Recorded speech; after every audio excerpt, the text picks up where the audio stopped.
जिन मरीजों की मैदे की वजह से दिल की धड़कन तेज हो जाती है, घबराहट शुरू हो जाती है, पल्पिटेशन बढ़ जाती है, वो डर जाते हैं कि दिल का मसला है। ऐसे आपको अक्सर मरीज मिलेंगे जिनके दिल की सारी टेस्ट रिपोर्टें सही होती हैं, लेकिन उनको घबराहट, अचानक घबराहट शुरू हो जाती है तबखीर मैदे की वजह से, मैदे की गैस की वजह से उनको घबराहट शुरू हो जाती है। ऐसे मरीज अक्सर डिप्रेशन, टेंशन के मरीज भी बन जाते हैं। वो ये समझना लग जाते हैं कि भाई ये तो कोई दिल का मसला हो गया मुझे, हालांकि दिल के टेस्ट सारे क्लियर होते हैं, फिर भी उनको यकीन नहीं होता। तो ये नुस्खा इस्तेमाल कराएंगे।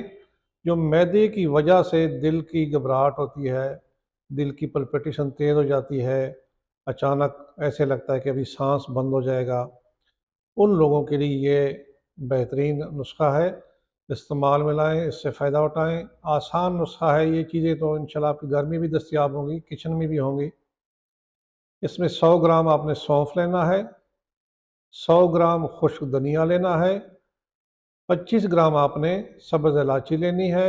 सबका सफ़ूफ बनाकर एक बड़ा चम्मच सुबह, दोपहर, शाम खाने के बाद इस्तेमाल करें। इंशाल्लाह इससे जो धड़कन है दिल की, घबराहट है, वो ठीक हो जाएगी इंशाल्लाह। मैदे का कोई मसला है, गैस्ट्रिक है, तबखीर है, वो भी इससे ठीक हो जाती है। खसूसन घबराहट के लिए ये बहुत बेहतरीन इलाज है। पराठे से परहेज़ करें, तली हुई चीज़ों से, पराठा बिल्कुल नहीं खाना।